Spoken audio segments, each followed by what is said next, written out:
Hello दोस्तों, मैं आपके एयरफोर्स पेपर के लिए एक इंग्लिश का मॉडल पेपर लेके आया हूँ। तो चलो हम इसको सॉल्व करते हैं। तो हमारा पहला क्वेश्चन है गिव वन वर्ड से। हमारा पहला क्वेश्चन वन वर्ड से हमको एक क्वेश्चन वन वर्ड से देखने को मिलेगा। चलो देखते हैं। वन हु कट्स प्रिकोस स्टोन, जो कि कीमती पत्थरों को काटता है, वो क्या कहलाता है? मतलब वो कौन होता है? लेपिडिस्ट बोलते हैं हम उसको। क्या बोलते हैं? लेपिडिस्ट। ठीक है, हम सेकंड पे आते हैं। सेकंड हमारा ईडियम से हमें ईडियम देखने को मिलेगा एक क्वेश्चन, वो है राइट रफ शोड। चलो मैं आपको इसको उदाहरण से समझाता हूँ। जैसे आप अपने फ्रेंड के साथ कहीं पे घूमने जा रहे हो गाड़ी से, और रफ का मतलब होता है ना खुरदरा। रफ का मतलब क्या होता है? खुरदरा। मतलब आगे रोड है वो टूटी फूटी है, तो आप बोलते हो राइट रफ शोड, मतलब मैं ड्राइविंग नहीं करूँगा। लो, इसका मतलब है कि आपने उसको सौंप दिया। बी हाई हैंडेड विथ, मतलब आपने उसको सौंप दिया। बी हाई हैंडेड विथ हो जाएगा, इसका बी ऑप्शन हो जाएगा। ठीक है, और हम आते हैं थर्ड में। The reason why he was rejected was because she was too young, no error। तो इसमें हमें एरर फाउंड करनी है कि इसमें कहाँ पे गलती हो सकती है। तो आप मेरी नज़र से देखें, आप ये बताओ कि यहाँ पे वाई दे रखा है। ठीक है, वाई दे दिया तो यहाँ पे बिकॉज देने की क्या ज़रूरत? जहाँ पे पहले ही वाई दे दिया तो यहाँ पे बिकॉज नहीं आएगा। तो आप समझो कि सी पार्ट में हमारी एरर हो जाएगी। बिकॉज की जगह क्या करेंगे? अगर इसको सुधारेंगे तो बिकॉज की जगह हम कर देंगे दैट। ठीक है, दैट हो जाएगा। तो हम आते हैं फोर्थ में। He is being very politely. देखो यहीं पे एरर मिल गई, आगे पढ़ने की भी ज़रूरत नहीं है आपको। वेरी पोलाइटली नहीं होगा। आप ये बताओ पोलाइटली क्या है? Politely is adverb. एडवर्ब है ना? तो एडवर्ब किसकी विशेषता बता रही है? इसके पीछे नाउन आना चाहिए, बट ये ऐसा नहीं हो रहा है, इसलिए ये पोलाइट होगा। एल वाई को कट कर दो। ठीक है, वेरी पोलाइट हो जाएगा। ठीक है, तो हम आते हैं फाइव पे। आर दे नोट चीटिंग अस। ये देखो एक बात याद रखना, कभी भी ये हमारा एक्टिव पैसिव से है। एक्टिव पैसिव में ये इंट्रोगेटिव इंट्रोगेटिव ही रहता है, चेंज नहीं होता इसमें। नहीं तो टेंस चेंज होता है, मतलब टेंस भी चेंज नहीं होता, हुबहू रहता है, ये मान लो बस आप। और ये इंट्रोगेटिव इंट्रोगेटिव रहेगा, असरेटिव असरेटिव रहेगा, इसमें चेंज नहीं होगा। तो आप ये बताओ, इसमें चीटिंग आईएनजी आ रहा है, तो ये मानो कि आप सभी में बिंग होगा। तो देखो किस ऑप्शन में बिंग है?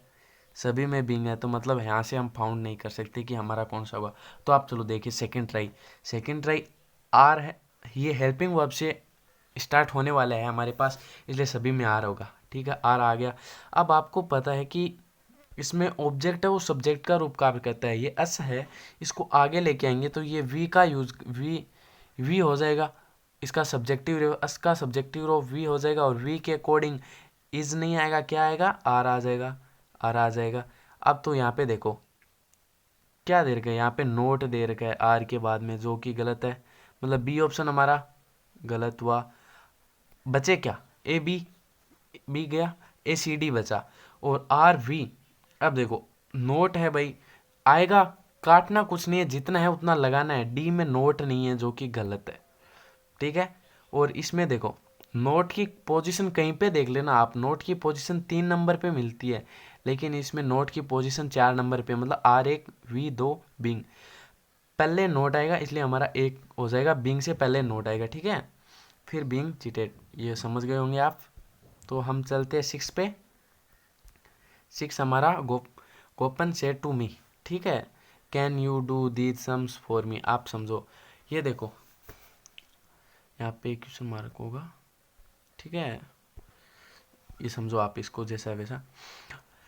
सभी में आस्कट बदल दिया, आस्कट में बदला है, तो आपको पता है कंजक्शन क्या आता है? कंजक्शन इफ आता है। सभी में इफ है, सभी में इफ दे रखा है। ठीक है, आस्कट। तो ये बताओ, आपको पता है कि कंजक्शन के बाद में क्या आता है? कंजक्शन के बाद में क्या आता है? सब्जेक्टिव केस आता है। सब्जेक्टिव केस आता है, आप ये समझो। लेकिन इसमें क्या है? आई दे रखा है, आई आई आई। चलो सभी में सब्जेक्टिव केस दे रखा है। आप ये मानो कैन है, कैन का आपको पता है कि कुड होना है। बी और सी में तो कुड नहीं दे रखा, कटा। बचा क्या? बचा हमारे पास ए और डी। अब दोनों में से हमको यह पता करना है कि है कौन सा हमारा। पहले डी देखो, आस्क्ड इफ। ठीक है, I could do do sums for him. ये देखो आस्क्ड के बाद में हमें कुछ तो होगा ना, मतलब इससे बेटर ये ए हमारा बेटर रहेगा। आस्क्ड के बाद में ऑब्जेक्टिव केस होगा ना, तो यहाँ पे ऑब्जेक्टिव केस तो लगाना है। ये मी क्यों दे रखा है तो हमें, अगर हम इसमें ये मी को थोड़ी छोड़ सकते हैं, इसमें मी दे रखा है तो इसमें मी होगा, तो इसलिए हमारा ये कट हो जाएगा। तो हमारा ए बचा लास्ट में, ए इज द करेक्ट आंसर। हम आते हैं सेवंथ पे। हाँ भाई सेवंथ बहुत अच्छा है। अब बस कोप विथ होता है, क्या होता है, कोप विथ होता है, इसलिए बी ऑप्शन करेक्ट होगा, ना कि cope up with. Cope up with से हमें कन्फ्यूज़न पैदा होता है, लेकिन हमको कन्फ्यूज़न क्रिएट ही नहीं होने देना है। कोप विथ होता है, ना कि कोप अप विथ। ठीक है, कोप विथ। हम आते एट हमारा माई फादर इज। ये आर्टिकल से क्वेश्चन आर्टिकल से मिलता है, आप इनको देख लेना कि किस किस टॉपिक से क्वेश्चन उठाए है उसने, तो आप में 100% की इसी टाइप से आपको पेपर मिलेगा। ठीक है ना, वन वर्ड से, ईडियम से, एरर से, साइनो से, एंटो से, वन वर्ड से, जैसे भी आता है ना ये पेपर आपको मैं करा रहा हूँ वैसे ही आपको क्वेश्चन मिलेगा। तो ये आर्टिकल से है। ये देखो एस पी, तो ए करते हैं, but A is wrong. S नहीं होता, से नहीं बोलेंगे, से ये बोले एस, मतलब ठीक है एस, एस या ए से बी लिख लो एस, इसलिए इसके लिए एन आता है। ठीक है, ये क्या है, वोवल, वोवल है ना, प्रनाउंस करेंगे ना तो वो वोवल आ रहा है। वोवल जब हम प्रनाउंस करते हैं तो ए एन लगता है। ठीक है, ए एन लगता है, ना कि ए। अच्छे से देख लेना, जैसे हमने पिछले वीडियो में आपको कराया था होवर, ये ओवर होता है ना कि होवर, इसलिए इसके भी पहले क्या लगता है, ए एन लगता है। ठीक है, जैसे ओनेस्ट होता है। ठीक है, क्या होता है honest, H O N E S T. Honest से पहले भी क्या लगता है, ए एन लगता है। ठीक है, आप इनको देख लेना अच्छी तरह से, कहीं पे गलती मत कर देना आप। हम आते हैं 9th में, इसमें ये हो जाएगा। ठीक है, Ashok, Subhash and Rajesh are quite tall, मतलब क्वाइट टोल का मतलब काफ़ी लंबे है, बट राजेश इज। आप देखो ये कंजक्शन है, बट यहाँ पे क्या आ रहा है, दोनों यहाँ पे ये देखो, पहले तो कंपैरिजन कितने में हो रहा है, 3 में हो रहा है।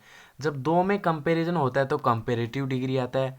ठीक है, और जब 3 में कंपैरिजन होता है तो सुपरलेटिव डिग्री आता है। अब आपको इतना पता है कि अशोक, सुभाष, राजेश 3 बंदे हैं, तो मतलब सुपरलेटिव डिग्री आएगी।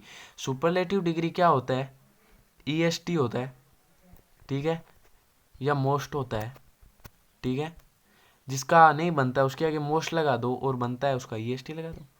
ठीक है, इसमें क्या होगा, द टोलेस्ट, ईएसटी है ना, ये ईएसटी करे या मोस्ट करे, लेकिन मोस्ट टोल तो होता ही नहीं है ना मोस्ट टोल जैसा, लेकिन इसलिए द टोलेस्ट। समझ गए होंगे आप। 3 की बात करना, सुपरलेटिव डिग्री लगाना है। ये टोलर तो कंपेरेटिव, ये भी कंपेरेटिव, ये होता नहीं है, बस ये बचा, द टोलेस्ट हो गया। आगे चलते हैं 10 में। सिनोनिम बताना है, सिनोनिम बताना है हमको। वेशिलेट, वेशिलेट का मतलब होता है डगमगा जाना, मतलब ठीक है, आप ये रखो, डोलना, डगमगाना बोलते हैं हम। ठीक है, तो इसका होगा वेवर, ए ऑप्शन होगा, इसका मतलब भी होता है डगमगाना। ठीक है, क्वीर का मतलब कांपना होता है, लेकिन यहाँ पे बेटर ये रहेगा। ठीक है, वेवर, वेवर करेक्ट होगा। क्वीर का मतलब कांपना होता है, बट ये नहीं होगा। नेवर का आप जानते ही हो। 11th में आता है, give antonym of the given word.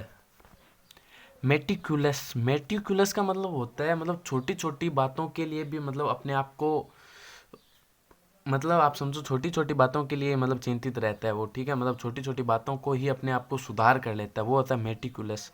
और इसका हमको बताना है एंटोनिम। पेपर में अच्छे से पढ़ना है कि हमें सिनोनिम पूछा है या एंटोनिम पूछा है, तो उसके अकॉर्डिंग हमें जवाब देना है। तो इसका हो जाएगा केयरलेस, सॉरी क्या होगा, केयरलेस।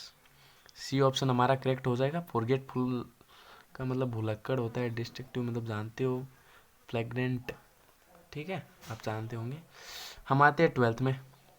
हमें एक क्वेश्चन करेक्ट स्पेल से आता है, मतलब करेक्ट स्पेलिंग बताना है, इन चारों में से करेक्ट कौन सा है।